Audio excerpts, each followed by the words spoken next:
본 것을 낭비하지 말라. 본 것을 낭비하지 말라라는 제목으로 하나님 말씀 증거하도록 하겠습니다. 죽은 나사로가 살아났습니다. 그 이후 훨씬 더 중요합니다. 기적 이후 또는 은혜 이후 그 반응이 중요하기 때문에 그렇습니다. 뭐 현장도 중요하지만 그 끝나고 난 다음이 더 중요하다고 생각을 합니다. 그 요한복음에는요, 그 헬라에서 많이 쓰는 그 수사 기법인데 이렇게 글 쓰고 할 때 우리 많이 일상에도 쓰죠. 아이러니라는 거. 아이러니 기법이 참 많이 들어가 있습니다. 아이러니가 뭡니까? 그 예상 밖 결과가 빚은 어떤 모순과 부조화 뭐 이런 거죠. 그러니까 예상과는 정반대 효과가 나타났을 때 아이러니하다 이렇게 표현하지 않습니까? 그러니까 이런 식으로 글을 쓸 때가 참 많았어요. 그래서 아이러니 이런 게 요한복음에도 굉장히 많이 있다고 생각을 합니다. 아이러니가 뭐예요? 뭐 9장에 나오죠. 나면서 맹인. 태어날 때부터 맹인이었습니다. 그러니까 못 보죠. 못 보는데 보잖아요. 눈 떠서 예수님 보잖아요. 반면에 바리새인들 보잖아요. 근데 예수님 뭐라 그래요? 못 본다 그러잖아요. 니네가 진짜 맹인이라고. 아이러니죠. 이렇게 뒤집히는 게 참 요한복음에 많이 나옵니다. 여기 나사로 살릴 때도 이것도 아이러니죠. 예수님께서 죽은 자 나사로를 살렸습니다. 그랬더니 바리새인들은 살리신 예수님을 또 죽이려고 합니다. 아이러니죠. 죽은 자 살리고 3분을 또 죽이려고 그러고. 53절 다 같이 읽겠습니다. 시작. 이날부터는 그들이 예수를 죽이려고 모의하니라. 아이러니죠. 살리시는 분을 또 죽이려고 모의했다. 그러니까 정반대의 모순이 계속 나타나게 된다는 것입니다. 그래서 우리 인생 가운데 잘 사는 길이 뭐냐면 이 아이러니한 인생 살지 않으면 돼요. 그죠? 은혜 받으면 은혜의 삶을 살면 되고 축복 받으면 축복의 삶을 살면 되고. 근데 이게 바뀌니까 문제가 되는 거죠. 죽은 자가 살아나는 걸 여러분이 봤다고 생각합시다. 기적이죠. 표적이죠. 그리고 예수 안 믿을 사람도 있나요? 우리 같으면은 100% 믿는다고 생각하잖아요. 그런데 죽은 자가 살아나는 것을 보고도 안 믿는 아이러니가 있다니까요. 많은 사람이 믿었습니다. 근데 일부는 또 안 믿었던 것 같아요. 특별히 어떤 사람, 서먼이라고 하는 어떤 사람은 안 믿었던 것 같아요. 45, 46절 읽겠습니다. 시작. 마리아에게 와서 예수께서 하신 일을 본 많은 유대인이 그를 믿었으나 그중에 어떤 자는 바리새인에게 가서 예수께서 하신 일을 알리니라. 많은 유대인이 믿었다. 근데 46절을 보니까 어떤 자, 성경 표현에 영어 성경 표현하면 서먼이에요. 서먼 어떤 자. 그 어떤 사람이 있다는 거야. 서먼 어떤 사람이 있는데 그는 안 믿었죠. 그러니까 바리새인에게 가가지고 뭐 말했다. 예수님이 하신 일을 말했다. 이런 거죠. 그 무슨 말을 했을까요? 고자질했다 뭐 이런 뜻 아니겠어요? 뭐 좋은 거 증거 있겠습니까? 그러니까 미움을 증폭하는 말을 했을 거고 갈등을 일으키는 말을 했을 겁니다. 첫 번째 아이러니가 이거예요. 기적 보고도 안 믿는 사람이 있다라는 거예요. 은혜 받고도 안 믿는 사람이 있다는 거예요. 없다고 생각하는데 그렇지 않다는 거죠. 여기서 말하는 이 어떤 자, 이 서먼은 앞구절에 나오는 서먼하고 똑같은 것 같아요. 37절 한번 다 가시겠습니다. 시작. 그중 어떤 이는 말하되 맹인의 눈을 뜨게 한 이 사람이 그 사람은 죽지 않게 할 수 없었더냐 하더라. 자, 이렇게 쭉 읽어보니까 이 사람이 다른 사람일 수도 있지만 같은 사람일 수도 있다고 생각을 했어요. 영어 성경에는 누구지 모를까요? 썸이거든요. 서먼. 근데 어떤 자 똑같은 거죠. 여기서도 비아냥거리고 조롱하지 않습니까? 맹인 눈뜨게 하면서 왜 죽은 자는 못 살려? 궁시렁대고 있더라는 것입니다. 그러고 난 다음에 죽은 자가 살아나니까 그 다음에 어디로 가요? 바리새인들이 찾아가가지고 고자질하고 이렇게 미움과 악담을 이렇게 증폭시키는 일을 했다라는 것입니다. 여기서 어떤 사람이 누구겠어요? 저렇게 나 자신일 수도 있다고 생각을 합니다. 여러분 우리 말씀 듣는 나도 그렇지 않아요? 우리가 어떤 증거가 있다고 다 믿나? 증거가 있다고 다 따라가나? 믿고 싶은 거 믿는 거 뭐 그런 거 있지 않습니까? 왜 이런 일이 벌어졌을까? 이게 사실 그게 기적을 보고도 예수님의 능력의 말씀을 듣고도 변화가 안 되기 때문에 그런 거죠. 한번 이거 이렇게 생각해 보세요. 예수님께서 죽은 나사로를 왜 살리셨습니까? 뭐 나사로를 위해서, 그 가정을 위해서, 그것도 맞는 얘기지만 여기서 말하는 이 서먼, 이 어떤 자를 위해서 나사로를 살렸을지도 모르잖아요. 상태 되게 안 좋죠. 맨날 조롱하고 비웃음하고 그 다음에 또 이렇게 뭐 고자질을 하고 이게 상태 안 좋은 사람이거든요. 이런 사람들 우리 많이 보지 않습니까? 그저 이렇게 나쁜 사람이에요. 근데 예수님이 이 사람을 너무너무 사랑해서 마치 그 에티오피아 내시 한 사람이 예루살렘에 예배드리고 갔을 때 빈손으로 안 돌려보내시는 예수님. 그래서 사마리아에서 사역 잘하는 빌립을 뽑아다가 한 사람을 위해서 복음을 증거하고 세례주고 구원받게 만드시잖아요. 그런 하나님이라 그러면, 그런 예수님이라 그러면 나사로를 살렸던 이유도 이렇게도 해석할 수 있지 않겠어요? 이 서먼 어떤 사람, 이 사람 강팍한 사람인데, 완악한 사람인데 이 사람에게 죽은 자가 살아나는 것을 보여주셔서 믿게 만드시는 일을 하신 게 아닐까. 그것도 뭐 틀리다고 생각할 수는 없죠. 그러니까 예수님이 엄청 희생한 거죠. 엄청 섬긴 거죠. 기회비용이 뭐라 그랬어요? 희생의 대가라 그랬잖아요. 희생값. 그죠? 이게 엄청나게 희생했잖아요. 왜? 자기 친구인 나사로를 죽었다 살릴 정도로 이 사람을 중심으로 보자고요. 만약 이 사람을 믿게 만드는 거였다 그러면 친구를 죽였다가 살릴 정도로 또 병 들었는데 빨리 가서 병만 고칠 수도 있는데 이 한 사람은 이 어떤 서먼을 이게 변화시키기 위해서 죽었다가 다시 살리시는 기적을 행했다고 생각한다 그러면 엄청나게 대가를 치른 거 아니에요. 그럼 믿어야지. 근데 안 믿잖아요. 우리한테도 그렇지 않습니까? 여러분 성경은요 약간 좀 이기적으로 나 중심으로 해석할 필요성이 있어요. 세상 모든 것들이 다 나를 중심으로 돌아간다. 이거는 무슨 교만해서 그렇게 생각하는 얘기가 아니라 하나님의 사랑을 중심으로 생각하면 그렇죠. 하나님이 나를 사랑하셔서 나에게 사랑을 베풀려고 세상 모든 것을 움직이신다. 뭐 틀리지 않아요. 그렇게 생각해도 틀리지 않습니다. 사랑은 원래 그런 거니까. 나를 너무너무 사랑해서 나 때문에 오신 거야. 나에게 말씀 주시려고 오신 거야. 나 때문에 나사로 살린 거야. 이렇게 생각한다 그러면 이게 엄청난 희생과 대가를 치는 거 아닙니까? 그럼 믿어야 될 거 아니에요. 우리가 인생을 살아가면서 하나님께서 우리에게 주신 축복이 없습니까? 우리에게 주신 은혜가 없습니까? 우리에게 주신 이런 기적과 표적이 없냐고요. 있죠. 스토리가 되게 많잖아요. 하나님 우리 도와주셨던 것들. 근데 이것이 왜 우리에게 믿음으로 안 가고 이게 이렇게 불신으로 멈춰버리는 이유가 뭘까요? 상처가 있어서 그래요. 이 상처, 과거거든요. 상처를 빨리 예수 안에서 치유가 되고 이게 감싸져야 되는데 이 상처가 사로잡히게 되면은 감정으로 반응하거든요. 말씀 앞에서 믿음으로 반응하는 게 아니고. 그래서 상처가 있는 사람들이 생각보다 믿음이 잘 안 자라요. 그러니까 상처 잘난 게 아니거든요. 맨날 뭐 피해자라 그러고 상처가 있다 그러고 원한이 있다 그러고 그거 좋은 거 아니에요. 마귀가 그거 갖고 장난치는 거라고. 그러니까 뭐 풀리질 않는 거죠. 한번 생각해보세요. 이 사람이 나사로 집안하고 무슨 뭐 해묵은 감정이 있다고 생각합시다. 그러니까 나사로가 미운 거예요. 뭐 저는 죽었다 살았네 뭐 이러고. 그러니까 좋은 것을 좋게 못 받아들이죠. 기적을 기적으로 받아들이지 못하고. 우리 억하심정이라는 거죠. 억하심정. 억하. 이 한자거든요. 누를 억자. 억제할 때 누를 하는 어찌하. 그러니까 억하라는 심정이 있다는 거예요. 우리 한국 사람도 많이 느끼는데 억하심정이 뭐예요? 도대체 왜? 이유를 모르는 거죠. 저 사람 왜 저런 행동을 하지? 우리 억하심정. 너 무슨 억하심정이니? 이유를 모르는 거예요. 아니 그렇게 은혜 받고 그렇게 축복받고 그렇게 잘 됐는데 또 무슨 억하심정이냐고 이해 못한다는 거죠. 도대체 왜 그러냐고. 도대체 왜? 그게 억하심정 아니야. 억하심정. 그래서 억하심정은 해석이 안 돼요. 고집불통이고 거친 말 쓰고 이해 안 되는 행동. 뭐 굳이 말하면 아프기 때문에 그러죠. 많이 아프구나. 마음이 아프구나. 이 사람 내가 볼 때 마음이 되게 아픈 사람이에요. 죽었다 살아난 기적을 보고도 안 믿으니.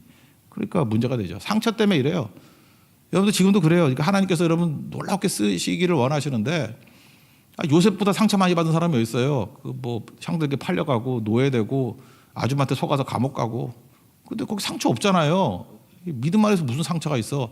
하나님이 이 모든 것을 과정으로 합력하여 선을 이룬다고 생각하면은 잊고 그 다음을 향해서 나가야죠. 근데 마귀는 계속해서 우리 상처에 머무르게 만들어가지고 상처 있는 사람들을 보면 표정이 달라요. 그리고 반응이 다르고 억하심정이 있다니까 잘해주는데 뭐 하나에 걸려가지고 그러고 100마디 하다가 뭐 말 한마디 실수하면 그거 꽁해가지고 그거 붙들고 늘어지고 왜 이렇게 병든 바보 같은 인생을 사냐고. 이 마귀에게 속고 있기 때문에 그런 거거든요. 예수님 앞에 나가서 풀어야지 그 마음을. 맺힌 걸 풀어야죠. 상처를 치유받아야지. 이 사람 보면 상처 있어요. 상처 있으니까 이 서먼이라는 사람 기적을 보고도 안 믿잖아요. 가서 고자질을 하고 미움 증폭시키고 또 어떤 케이스가 있냐 하면은 욕심이 많아서 그래. 욕심이 발동을 그래가지고 이제까지 은혜로 뭐 받은 것은 따놓은 당상 뭐 이런 거 있죠. 이건 확보된 거야 내 거. 그러니까 욕심이 많은 사람이 그래요. 또 뭐 또 해야지 이런 거. 그래서 교회 안에서도 보면은 종종 이런 거 있어요. 저 사람 하나님의 은혜를 엄청 받았는데 어떤 가정을 해? 하나님의 은혜로 결혼하고 하나님의 은혜로 아이를 낳고 은혜로 취업이 되고 은혜로 사업이 잘 되고 정말 5년 전 10년 전만 해도 완전 거지였거든. 진짜예요. 근데 누가 보더라도 집 빼놓고 다 알아. 저는 하나님의 엄청난 은혜였어. 저는 은혜로 살아남았고 은혜로 결혼했고 은혜로 아기 낳고 뭐 안 되는 것들이 전부 다 은혜였어. 은혜. 아슬아슬한 그 확률 가지고도 다 넘어가면서 하도 어떻게 은혜로 여기까지 오나. 그래서 은혜로 너무너무 잘 되는 거예요. 근데 이 사람은요, 삶이 그게 은혜인지 몰라. 지가 잘나서 그렇게 되는지 알아. 욕심이 보이거든. 있는 건 따놓은 당상이야. 이건 이미 있는 거야.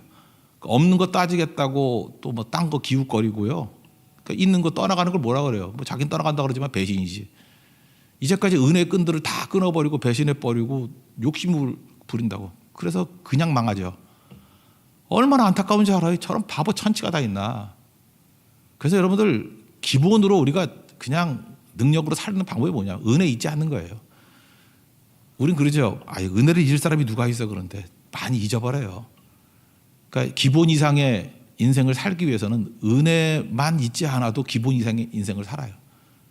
우리 다 은혜 받은 거잖아요. 은혜만 인정하고 은혜를 감사하고 은혜를 찬송하고 그것만 있어도 된다고. 그러니까 이 사람 딴 거 없어. 본 것만 가지고 믿음 가져도 이 사람 구원받는 믿음이야. 나사로 죽었다 살아나는 거 봤잖아요. 그것만 보고도 부활이 있구나. 예수님이 구세주 되시구나. 그분 믿어야지. 그냥 본 것만 가지고도 충분하다니까요. 근데 이 어리석은 바보는 뭐 상처 때문인지 욕심 때문인지 모르지만 본 것만큼도 믿지 못하잖아요. 안 믿잖아요. 여러분 우리 그렇지 않습니까? 하나님께서 우리에게 엄청나게 주시고 뭐 표적도 주시고 기적도 주시고 은혜도 주시고 축복도 주시고. 근데 우리 이 꼴이 뭐예요? 그것만 인정하고 그것만 붙들고 살아도 엄청난 것이 돼 있어야 되는데 너무 초라하지 않습니까? 왜 그래요? 계속 상처에 물리고 욕심에 물려가지고 아무것도 못하게 된다라는 것입니다. 그래서 이렇게 분석을 위해서 쪼개는 거예요. 이게 믿음을 좀 분석을 해본다 그러면 보는 믿음이 있고 듣는 믿음이 있어요. 우리 인생 가운데 보는 믿음이라는 게 뭐죠? 보는 믿음이 뭐 나쁜 거 아니에요. 우리 인생 가운데 보는 믿음이 응답이죠. 응답. 보이는 거. 지금 이 서먼이라는 사람, 어떤 사람에게는 나사로가 죽었다고 사는 것을 봤잖아요. 그러니까 본 거 가지고도 믿음이 생겨야지. 보는 믿음. 보는 믿음이 이게 중요한 거죠. 보는 믿음은 또 뭐예요? 내게 축복이죠. 이미 받은 거, 응답 받은 거. 하나님께서 내게 없었는데 주신 거, 축복. 없었는데 주신 거, 은혜. 값없이 주신 거, 열매. 이게 보는 믿음이잖아요. 본 것만 잘 믿어도 되는 거죠. 그래서 잘 보면요, 우리가 인생이 잠깐만 뭐 달라고만 그러지 말고 본 것, 받은 거 그것만 잘 쳐다봐도 신앙이 굉장히 깊어져요. 예를 들어서 2장에 나오는 물로 포도주를 만든 거 이거 한번 보십시오. 물이었어요. 포도주가 꼭 필요한데 물이었는데 물을 포도주로 만들었어. 그 포도주는 뭐예요? 이거 본 거죠. 본 거 아니에요. 포도주 자체가 기적 아니에요. 기적의 결과물 아니에요. 물이 포도주 됐으니까. 지금 우리 인생 가운데 포도주가 얼마나 많아요. 물이었는데 포도주가 된 게 얼마나 많냐고. 나 거지 같았는데 지금 배우자 있잖아. 나 거지 같았는데 지금 살집 있잖아. 아무것도 없었는데 하나님께서 지금 직장의 길도 열어주시고 공동체도 만들어주시고. 그게 포도주 아니에요. 포도주. 포도주를 바라보면서 이건 뭐예요? 응답받은 거죠. 포도주를 바라보면서 물을 기억하는 거예요. 물.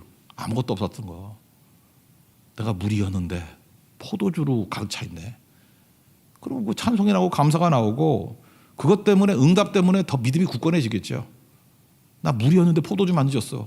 하나님은 구원자셔.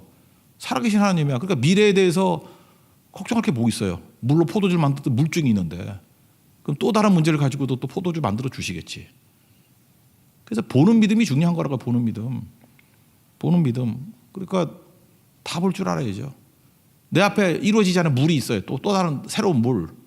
그러면 담대함 생기겠죠. 지금은 물이지만 나 물로 포도주 된 경험이 있거든. 이 물도 또 하나님께서 포도주로 만드실 것으로 확신합니다. 그래서 응답이 다시 믿음으로 가잖아요.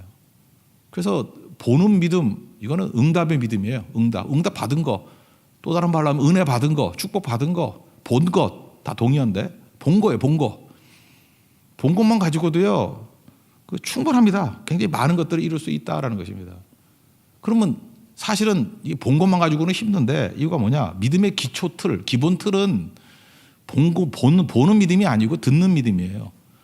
로마서 10장 17절 믿음은 들음에서 나며 들음은 그리스도의 말씀으로 말미암느니라. 그러니까 믿음의 기본 틀은 들음이죠. 그렇지만 보는 믿음도 있다고요. 보는 믿음이 응답으로서 우리에게 큰 힘이 돼요. 초신자들도 그렇고 뭐 오래된 사람도 그렇죠. 근데 그것이 뭐로 바뀌어야 되냐면 듣는 믿음으로 이렇게 바뀌어야겠죠. 히브리서 11장 1절도 보세요. 이게 보는 믿음과 듣는 믿음이 서로 상호 교환적으로 사용되고 있지 않아요? 믿음은 바라는 것들의 실상이에요. 바라는 거 없잖아 지금. 보지 못하는 것들의 증거다. 보지 못한 것을 보게 만드는 거 그게 증거 아니에요? 그러니까 하나님께서 보게 만드는 믿음을 줬다고. 그래서 이걸로 믿음을 붙들어야죠. 이제 붙들어야죠. 그 다음에 할 일은 뭐예요? 이제 듣는 거지. 그걸 어떻게 듣죠? 그 자꾸 외치는 거죠. 그죠? 내게 주셨던 것들을 갖다가 전파하고 찬송하고 감사하면 또 들리는 거 아니야. 그래서 그걸 통해서 들으면 또 다른 사람의 믿음의 확산이 일어나는 거 아니에요. 그러니까 듣는 믿음으로 또 가야 된다는 것입니다. 사실은 보는 믿음은 왜 우리에게 듣는 믿음을 주셨냐면, 보는 믿음은 한계가 있잖아요. 내가 봐야 몇 가지나 보겠어. 보는 믿음이라고 하면 손가락을 셀만 할 걸. 본 것만 가지고 믿음을 생각한다면, 이제 본 믿음이라는 봤다라는 그 물증을 가지고, 지난번 그 부활에 관한 얘기도 했잖아요. 우리가 기독교적인 인식론이 뭐라고요? 하나님께서 이렇게 보는 믿음을 주셨다고, 볼 수 있도록 응답을 주셨는데, 그러니까 믿을만 하신 분이죠. 그래서 아직 못 본 문제들, 뭐 예를 들어 영생이라든지 천국이라든지, 이건 경험할 수 없는 거잖아요. 그죠? 이건 증명할 수 없는 거잖아. 그거를 신뢰하기 때문에 또 믿는 거죠. 그래서 보는 믿음은 뭐하고 연결이 돼요? 듣는 믿음으로. 듣는 믿음은 하나님 말씀 아니에요. 말씀을 듣는 믿음으로 가면은 이건 거의 무한대로 확장이 된다는 것입니다. 그래서 보는 믿음하고 이 듣는 믿음은 연결이 되는 거예요. 또 듣는 믿음은 내가 전파하고 찬송하다 보면 다른 사람에게는 듣는 믿음이 되잖아요. 들려주는 거 아니에요. 그러니까 믿음이라는 건 두 가지가 이게 앞서거니 뒤서거니 계속 해야 된다는 것입니다. 이거 안 되면 안 되죠. 초대교회 때도 보십시오. 제자들한테 그 예수님 증거하지 말라 그랬더니 뭐라 그러죠? 사도행전 4장 20절에 우리는 보고 들은 것. 보고 들은 것에서 믿음이 생겼죠. 보고 들은 것을 말하지 아니할 수 없다 하니. 그러니까 보고 들은 것을 해야 될 일이 뭐예요? 이제 증거하는 거예요. 말하면 보고 들은 믿음이 다른 사람에게 들은 믿음이 되잖아요. 본 믿음이 보고 믿었던 것들이 들은 믿음이 되잖아요. 이게 확산이 되는 거 아니에요. 그러니까 믿음이라는 건 이 두 가지가 앞서거니 뒤서거니 해야 된다는 것입니다. 그럼 다시 원점으로 들어가서 왜 상처하고 욕심이 나쁜 거냐? 상처와 욕심은요, 이게 보고 믿은 것이 듣고 믿음으로 가는 것에 단절을 일으켜요. 그냥 본 걸로 끝나버려. 그리고 다시 상처로 가버리고, 본 걸로 끝나버려. 그리고 욕심으로 가버리고. 그러니까 이게 듣는 믿음으로 안 간다니까요. 그러니까 수명이 짧지. 그리고 확산이 안 일어나죠. 전도도 안 되고. 그러니까 토막난 거죠. 그래서 이렇게 비참하게 된 거예요. 이 많은 은혜를 받고. 그래서 은혜를 낭비하면 안 되죠. 본 것을 낭비하면 안 되죠. 축복을 낭비하면 안 되죠. 그 얘기입니다, 지금. 저는 오늘 이거 다시 계속 본문을 묵상하다 보니까 이 서먼, 어떤 자, 어떠니 너무 안타까운 거예요. 그죠? 근데 이게 욕하려고 설교 준비를 했는데 욕할 게 아니라 이게 우리 자화상으로 드러나는 거예요. 이게 우리 모습 아니에요? 우리 모습. 우리 신앙생활 이렇게 많이 하면서 얼마나 많은 걸 봤습니까?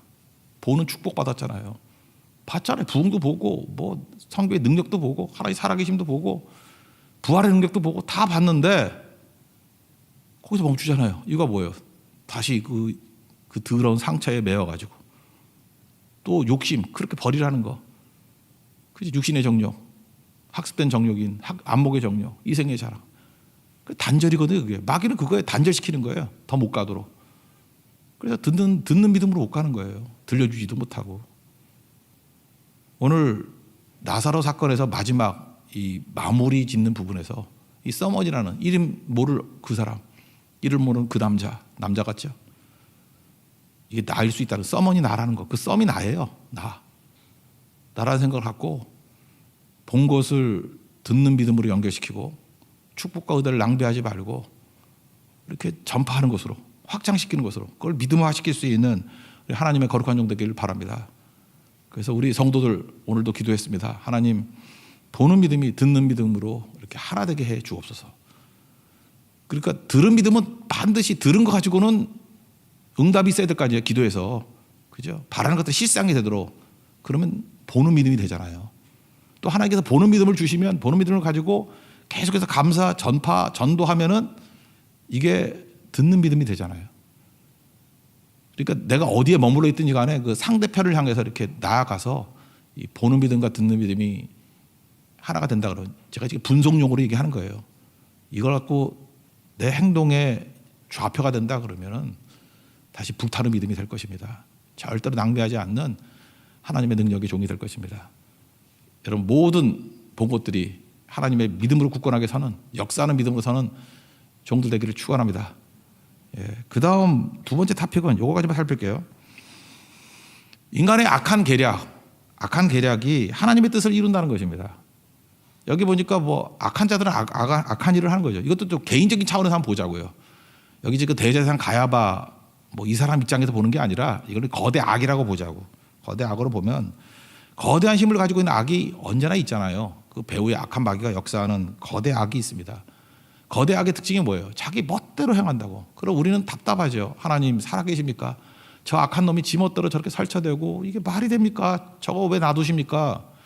근데 거대 악이 악한 대로 멋대로 행동하는 것 같이 보이지만 하나님이 그 악을 통해서 하나님의 뜻을 이루신다니까요. 그러니까 우리는 겁날 게 없고 두려울 게 없죠. 오히려 신기하죠. 하나님만 믿고 나아가면 된다. 절대로 무력감에 빠져서는 안 된다는 것입니다. 왜요? 하나님 섭리라고 그러잖아요. 합력하게 선을 이루시기 때문에. 뭐 이런 거 뭐 한두 가지가 아니잖아요. 여기 보세요.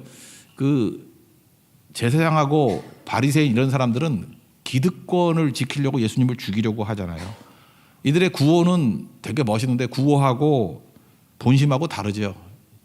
여러분 사람들은 볼 줄 알아야 돼요. 저게 진짜인지 가짜인지 저게 하나님께로부터 오는 건지 마귀로부터 온 건지 보면은 이 구호하고 본심하고 다르다니까. 그거 보고도 모르는데 그거 그렇게 영적 분별력이 없어? 딱 보면 아는 거지. 로마는요, 로마 정책이 뭐 로마인 이야기, 시오나 나나미의 로마인 이야기 뭐 그런 거 대충 보면 알잖아요. 로마의 주제가 뭐예요? 관용이죠. 톨레망스, 영어로 하면 톨러런스, 관용하는 거. 그래서 웬만한 거 빼놓고는 다 자치를 줘요.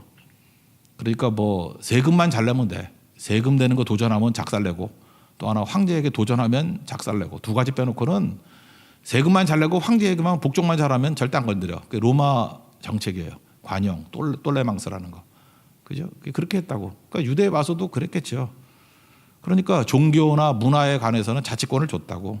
누구에게? 그 제사장이나 뭐 여기 바리새인 이런 사람들에게. 여기는 공회라 그러잖아. 사내들인 공회. 공회에 그런 걸 줬다고. 그러니까 여기 공회에 있는 공회 멤버들이 바리새인이 상당수, 사두개인이 상당수거든. 제사장 그룹들이. 그러니까 지도층이에요. 71명, 72명이라 그러는데 사내들인 공회원들이 특권층이에요. 근데 이들은요, 진짜 웃기는 놈들이라니까.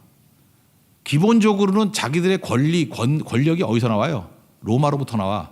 로마가 그들에게 준 권력이야. 그래서 성전에서도 뭐 돈이 생겼잖아. 거기서도 뭐 환전시키거나 하면 돈 벌고 장사하는 무리라고 해서 예수님 다 뒤집어 엎어버리잖아요. 그 다음에 그 재물도 흠이 없는 거 데리고 올라 그러면 돈 갖고 와가지고 거기 사잖아요. 그 재물을 사고 팔고 거기에 남는 게 엄청나거든. 그래 이권 세력이었어요. 이들이 이권 세력. 그러니까 로마 때문에 권력이 생기고 로마 때문에 돈이 생기고 로마 때문에 이익이 생기는 자들이 제사장과 사실은 바리새인들이었어요. 공회원들. 그런데 이들이 외적으로는 또 뭐라 그러는지 알아요? 백성들 앞에서는 타도하자 로마예요. 그런데 입만 열리면 로마 죽인대. 로마. 근데 실제로는 로마 무너지지 않길 원하는 사람들이었어요. 로마가 무너지면 자기들 이권이 다 사라지니까. 이런 쓰레기 같은 놈들이 나쁜 놈들이 이걸 구분 못해요. 구호하고 진짜 사는 꼴하고 그걸 구분 못해. 그럼 어리석은 거지. 다 눈이 먼 거지. 이랬다고요. 근데 이들이 예수님을 왜 싫어했냐면 예수님이 혁명을 일으킬까 봐 싫어한 거야. 알아요? 로마한테 대항할까 봐. 로마는 세금 안 내는 것과 그다음에 로마 저항하는 거 그거 안 놔둔다 그랬죠. 지금 특권 세력 특권을 잘 누리고 있는데 예수님이 괜히 나서가지고 대들어가지고 로마군이 와서 우리의 모든 것들을 빼앗고 초토화시킬까 봐. 그거를 두려워했다고요. 근데 외적으로는 뭐라 그래요? 타도 로마 이러고 있었다라는 거예요. 그러니까 나쁜 놈이라는 거죠. 그래서 여기 내용을 보세요. 이들이 지금 걱정하는 기득권, 자기 이익을 걱정하고 있다고. 47절, 48절 읽겠습니다. 시작. 이에 대제사장들과 바리새인들이 공회를 모으고 이르되 이 사람이 많은 표적을 행하니 우리가 어떻게 하겠느냐. 만일 그를 이대로 두면 모든 사람이 그를 믿을 것이요. 그리고 로마인들이 와서 우리 땅과 민족을 빼앗아 가리라 하니. 예수님이 표적을 행하고 하니까 메시아 같다는 거예요. 그죠? 그래서 많은 사람들 모으면은 예수님이 분명히 지들이 아는 메시아는 뭐예요? 정치적인 메시아니까 싸울 거 아니냐. 그 다음에 그를 믿고 싸울 것이기 때문에 맨 뒤 그리고 다음이 자기 본심이야. 로마인들이 저 센 놈들이 와가지고 로마 전차 군단이 와가지고 우리 땅과 민족을 다 빼앗아가 버리면 우리 거지 되지 않아.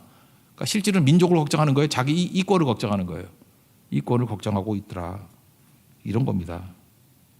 구호하고 실제가 다른 건 다 가짜예요. 요즘 말하는 내로남불이지 뭐 그런 거지. 그러니까 사악한 집단이죠. 그러니까 구호만 믿으면 안 돼요. 이들은 뭐예요? 애국심이라는 구호가 있었어요.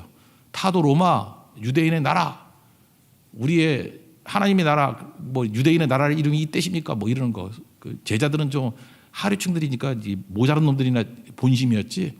위에 있는 놈들은 본심 아니었어요. 로마 밑에서 잘 먹고 잘 살자 이거죠. 그러니까 애국심 이용해 먹고 어떤 때는 막 분노를 일으키지. 분노를 일으켜가지고 잘 보세요. 분노를 이용해서 지들이 해먹고 살고 있지. 어떤 때는 사람들의 동정심을 막 불러일으켜. 그 동정심 불러일으켜서 뒤에서 지들이 다 해먹고 있고. 어떤 때 정의를 불러일으켜. 정의가 뭐고 막 그런다고. 그 사람이 뜨거워지잖아. 뒤에 가서 그걸로 해먹고 있고. 나쁜 놈들이죠. 이게 공회원들이었다는 거예요. 대제사장과 바리새인들. 이게 진짜 거대 악이죠. 악. 이게 악한 놈들이죠. 그러면 우리는 이럴 때 좀 이제 영적으로 깨어 있으면 절망감에 빠지게 돼. 하나님, 저런 교활한 악한 놈들, 저런 거대 악, 하나님 살아계십니까? 어찌합니까? 그런데요, 걱정할 게 없는 게 뭐냐면 네 멋대로 하래요. 네 힘 있는 대로 하고 네 머리 쓸 만큼 써라. 마음대로 해라. 하나님이 그들의 악을 사용하셔가지고 하나님의 뜻을 이루신다니까요. 믿습니까? 이게 오늘 놀라운 얘기예요. 대제사장 가야바가 이런 꼼수, 뭐 별짓 다 해봐야 결국 망하고 그걸 통해서 예수님의 뜻이 다 이루어진다니까. 예수님의 뜻이 뭐예요? 이 땅에 오셔서 죄인 구원하는 거 아니에요? 구세주 되는 거 아니에요? 십자가에 달리시고 모든 백성들 건져셔가지고 교회에 세우는 거 아니에요? 근데 가야바는 자기 이기심과 상처, 열등감, 뭐 기득권 이런 거 갖고 예수님 죽이려고 그랬다고. 근데 실제로는 하나님 나라를 위해서 정말로 기여한 게 되죠. 악한 일들을 통해서 하나님 나라가 더 빨리 가게 된다고. 그래서 가야바가 한 얘기는요. 이거 뭐라고 설명해야 되나? 이렇게 설명할 수 있죠. 헛소리 같은데 명언이야. 그런 거 있지 않아요? 저놈이 저거 헛소리인데 분명히 명언이야.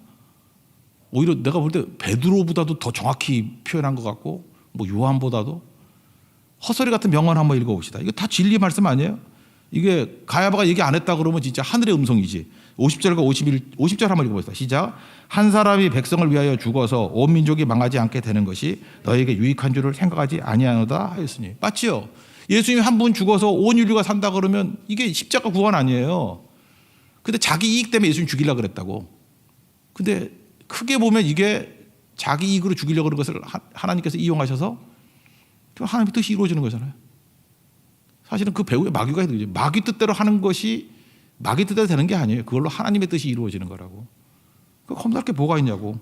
그래서 그 다음에 뭐라 그래요? 이거 스스로 하는 말이 아니라 하나님이 그렇게 시켰다. 뭐 그렇게 만드신 거야. 뭐 이런 뉘앙스가 있죠. 51절 52절 읽겠습니다. 시작.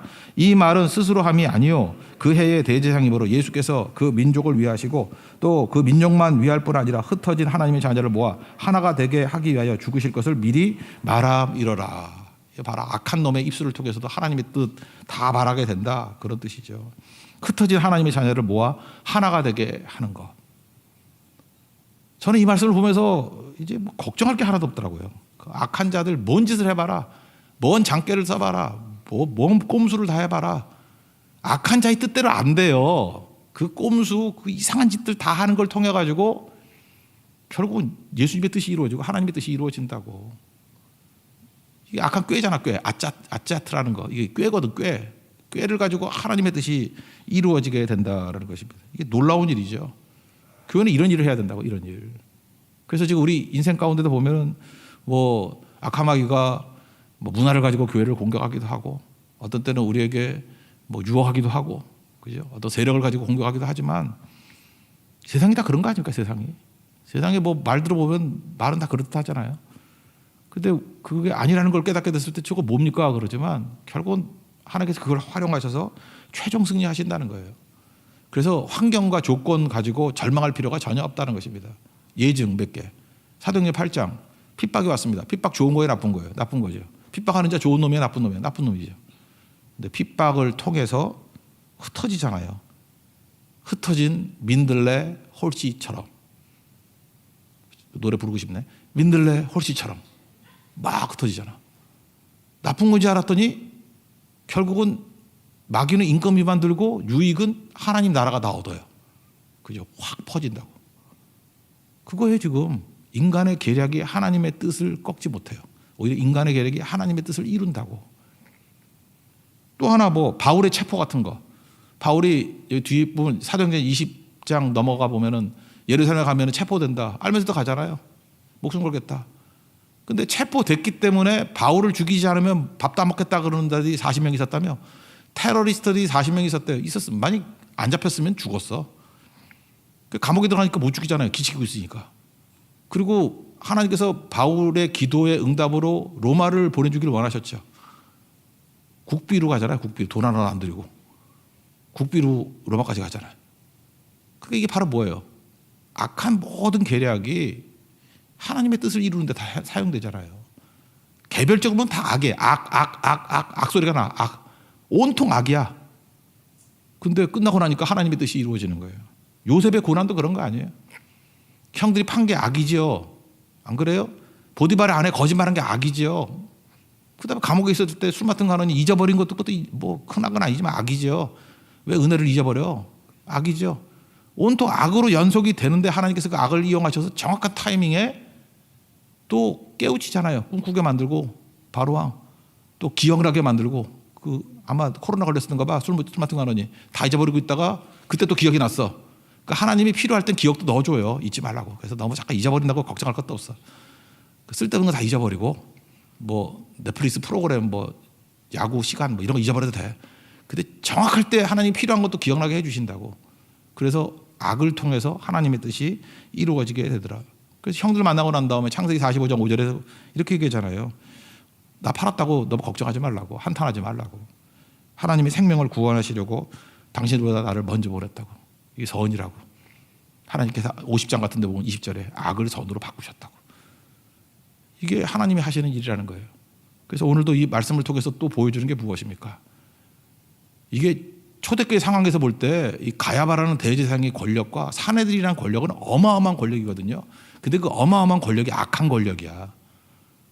그러면 우리는 아무것도 못할 것 같이 보이잖아요. 저 거대 권력, 저 악한 권력 앞에 우리가 뭘 해.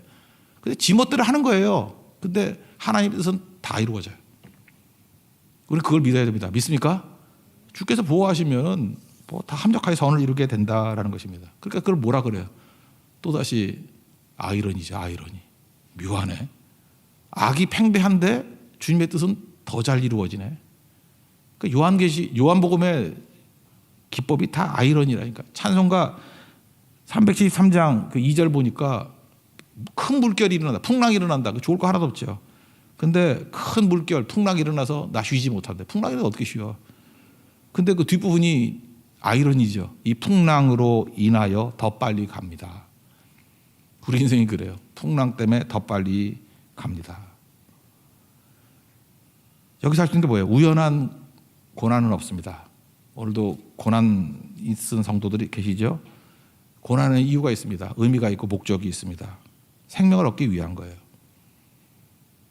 내가 고난 가운데 뭐 딴 거 하면 일단 내 생명 얻는 거예요. 내 생명을 풍성하게 만들기 위해서. 또 어떤 고난은요, 그 고난 때문에 우리 가정이 살아. 또 그 고난 때문에 공동체가 살게 되는 고난이 있어요. 하나님께서 성도들에게 주시는 고난은 하나도 헛된 게 없습니다. 고난은 소모품이거든. 뜻을 이기 위한 소모품. 그래서 이유가 있습니다. 그걸 믿어야 돼요. 그래서 우리는 고난 때문에 의구심 생기는 게 아니라 기대하는 거죠. 지금은 이해, 납득, 공감이 안 되지만 이 고난을 통해서 하나님이 어떤 뜻을 이루려 그러시나, 어떤 목적을 이루려 그러시나, 그걸 믿고 흔들리지 않는다는 것입니다. 그래서 주님께서 우리에게 뭐 사용하겠다 그러면 우리 이렇게 고백을 해야 돼요. 주께서 쓰시겠다. 나귀 주인한테 그랬잖아. 주께서 쓰시겠다. 그러면 아멘하고 사용해야죠. 다 소모품이거든. 싸질머지고 하는 거 아니에요. 잠깐만 사용해야 됩니다. 아까도 얘기했죠. 지금 본 거, 이게 은혜잖아. 은혜도 사용하십시오. 은혜는 쌓아두는 거 아니에요. 보고 은혜도 사용하고 축복도 사용하고 본 것도 사용하고 보고 들은 것을 말하지 아니할 수 없다 그러잖아요. 잠깐 사용하라고. 사용하면 그것이 더 풍성하게 된다는 것입니다. 사용 안 하면 어떻게 될까요? 곧 없어져요. 돈도 사용할 때만 내 돈이야. 돈 싸질머지고 있다가 요즘에 뭐 에그플레이션 그러잖아요. 뭐 고물 가격 막 올라가고 해가지고 뭐 돈 싸질만 주고 있는 사람들 나중에 휴지 조각 될지도 몰라. 전쟁 나면은 그 가치 없는 돈이 될 수도 있어요. 그럼 맨날 그러잖아. 아, 그때 있을 거 쓸 거. 그럼 땅 사놓을 걸. 땅 사러 전쟁에 뺏겨버리면 거지 되는 거예요. 적손에 넘어가면 끝나는 거지. 뭐 재산이라는 게 나라가 있고 난 다음에 재산이지 뭔 재산이 있어. 또 그거 아니라 그러면 여러분 지금 실제로 가지고 있는 모든 재산은 숫자죠. 안 그래요? 여러분 지금 실제로 돈 다발로 갖고 있는 사람 있어요? 집도 이렇게 문서로 하나 갖고 있는 거지 뭐 진짜로 뭐 실소유하는 게 뭐가 있어? 다 숫자지. 숫자 아니에요, 숫자. 어느 순간인가 엄청난 바이러스가 와가지고 모든 은행 기록이 다 제로가 돼버린다 그러면 대혼란이 일어날 걸. 그러면 갑자기 은행 통장고에 찍혀 있는 숫자가 내 돈인 거예요. 되게 허망한 거거든. 그러면 그때 막 신나서 할렐루야 아멘하고 뛰는 사람 누굴까? 썼던 사람. 모든 게 다 그래. 쓴 것만 내 거예요. 쓴 것만. 여러분 착각하지 말라고. 이게 돈이라는 건 약속일 뿐이에요. 실체가 없어요. 돈은. 지금 재물이라는 재화라는 게 그래서 요즘엔 돈이라고 그래 재화라 그러잖아. 재화라는 게 실체가 있다고 생각하는데 아니에요. 다 안 쓰니까 쌓여 있는 거야. 그 지불 준비를 그러잖아요. 그래서 이렇게 신용 확대가 일어나는 거 아니야. 그죠? 쓰지 않으면 여러분들 바본 거예요. 바보. 진짜 바본 거야. 어리석은 부자같이 바본 거야. 쓸 게 얼마나 많아요. 일단 돈 써야지. 권력을 써야지. 있으면은 지위, 시간, 젊음 써야 돼. 안 쓰면 끝나는 거죠. 쓰라고요. 쓸 때 최고라는 거죠. 아이젠하워 대통령, 뭐 미국 사령관이기도 했죠. 이분이 했던 말 중에 재밌는 말, 뭐 제일 대표적인 게 뭐 실과 바늘 얘기잖아. 자기 리더십은 실과 바늘 리더십이라고. 바늘은 실은 이게 밀면은 안 따라온대. 실은 잡아당기면 따라온대. 뭐 그런 거죠. 그래서 가라 그러면 안 되고 내가 쭉 가버리면 바늘 다 따라온다는 거야. 바늘과 실 이론. 뭐 그것도 재밌는 거지만 이 사람이 했던 말 중에 그거예요. 나 이게 제일 웃기던데. 대통령이 있잖아요. 내가 대통령을 그만두고 나니 골프 칠 때 나를 이기는 사람이 많아지더라. 그러니 난 이 말이 너무 재밌어. 대통령일 때는 내가 골프를 잘 쳤는데 대통령 그만두고 나니까 골프 칠 때 나를 이기는 사람이 많아지더래. 웃기겠지만 이게 권력인 거거든요. 있을 때 쓰십시오. 있을 때 사라져야 다. 돈도 사라지고 힘도 사라지고 뭐 건강도 사라지고 다 사라지고 난 다음에 후회하지 말고 인생은 기회일 뿐이에요. 내가 지금 처분할 수 있을 때 쓸 수 있을 때 철저히 쓰고 예배 드릴 때 예배 드리고 지금 코로나 이제 끝나가는 마무리지만 이 코로나 마지막 때 대만 선거 다음에 갈게요. 그리고 아직까지 못 간 여러 인생들의 머리가 막 이름이 지나가고 있는데 정말 말하고 싶어요. 근데 성도를 존중하기 때문에 말을 못 하는 거지. 참 입이 간질간질해. 그래서 내가 혼자서 막 쓰다가 지우고 막 그래서 쓰다가 이 멍청한 놈 그죠? 간다 그러고 못 갔지. 간다 그러고 못 갔지. 인생 그렇게 살아봐라 막. 그리고 또 기도했죠. 돌아오게 해달라고. 근데 그게 내 모습이라고. 서먼. 오늘 두 가지 큰 흐름이 있습니다. 인생 아이러니거든요. 아이러니로 살면 안 돼요. 당연한 것이 실천되는 인생이 돼야 된다고. 당연한 게 당연한 것으로 실천되는 인생. 은혜를 당연하게 여기면 안 돼요. 그죠? 그거 사용해야 된다고. 두 가지입니다. 믿음. 그죠? 이 서먼이라는 사람 본 축복이 있었죠. 그 듣는 축복으로 연결이 돼야 되는데 상처, 뭐 욕심 이런 것 때문에 단절돼서 안 믿고 이거 뭐 구원 못 받았을 거 아니에요. 바보 아니에요. 나사로가 죽는 거를 보고도 안 믿는 바보. 또 하나 나를 중에 또 한번 본다 그러면 거대 악이 있을 때 주눅 들지 마십시오. 하나님께서는 악들을 사용하셔서 주의 뜻을 다 이루십니다. 하나님만 바라보고 주의 능력만 의지하면 반드시 승리하고 합력하여 선을 이룹니다. 그 승리를 맛보는 믿음의 종되기를 축원합니다. 자리에서 일어나겠습니다. 은혜 찬양하겠습니다. 은혜.